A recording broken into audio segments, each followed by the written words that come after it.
ভাই ও বন্ধুরা, সিলেটের বৃষ্টির অবস্থা সকাল থেকে এক নাগারে বৃষ্টি হচ্ছে। ছোটোখাটো বন্যা, বাসায় পানি। আমরা অবশ্য দুইতলায় থাকি। আমার বোনের বাসার জন্য সমস্যা নাই, কিন্তু নিচতলায় যারা থাকে তাদের বাসার ভিতর পানি। সামনে দেখাচ্ছি,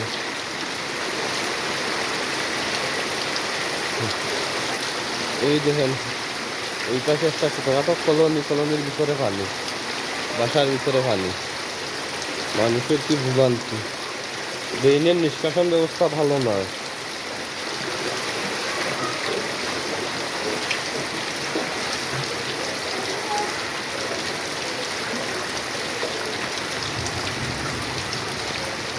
আকাশের অবস্থাও খুব খারাপ। সহজে মনে হয় না বৃষ্টি থামাবে। এই একটা কাঠ দেওয়া, এইখানে একটা গর্ত আছে, ড্রেন ভেঙে ঢুকে গেছে ওই কাছের দিকে, তাই কাঠ দিয়ে রাখছে।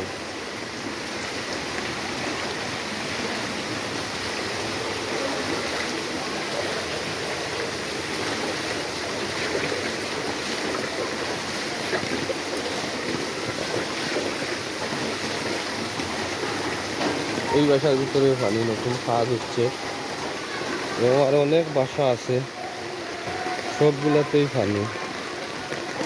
বাচ্চারা, আমরা যখন ছোট ছিলাম তখন এইরকম হতাম, বাচ্চারা ফুটবল নিয়ে খেলতেছে। ছোটবেলার মজাটাই আলাদা। জোর হোক বৃষ্টি হোক, খেলা লাগবেই।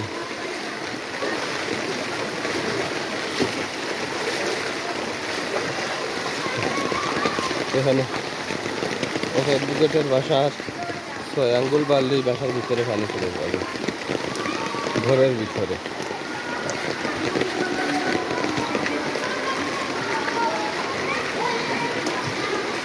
আর নিষ্কাশন ব্যবস্থা ভালো না থাকার কারণে পানি সহজে কমবেও না।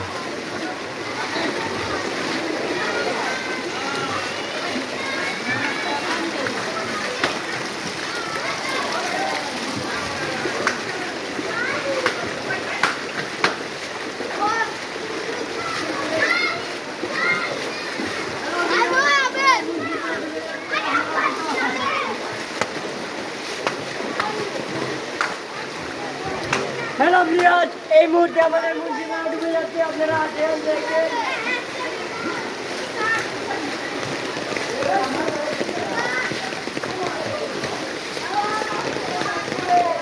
এই এলাকার নাম হচ্ছে মুন্সিপাড়া আবাসিক এলাকা, মেডিকেলের পাশেই।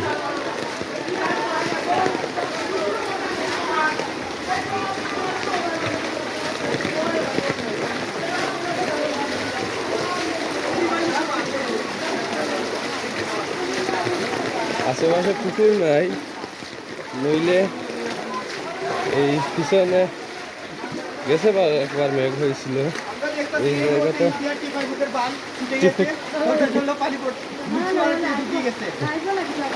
ঠিক আছে, মুন্সিপাড়া টিপাইমুখের বাঁধ ছুটে গেছে, ওইটার জন্য মুন্সিপাড়া পানি উঠে গেছে, এবং বাসায় বাসায় পানি। এই পিছনের ক্ষতিটা আসাই পানি।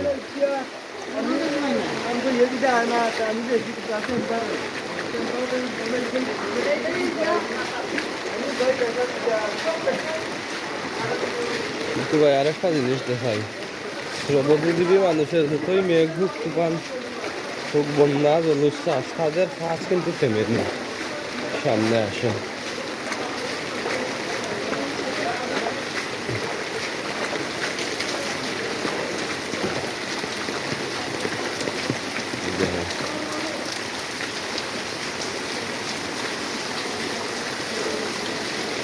ওনাদের কাজ করতে হবে, কাজ যদি না হয় তাহলে টাকা নেই। জীবনটা আসলে অনেক কঠিন।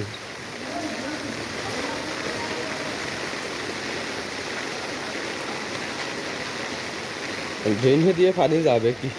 ড্রেন থেকে পানি উপরের দিকে আসতেছে এইগুলো।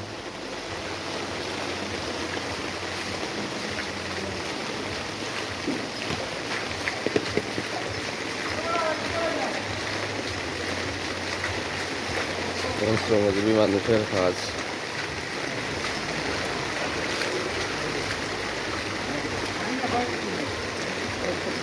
এই সম্পূর্ণ বাসার সামনে সম্পূর্ণ বাসায় পানি।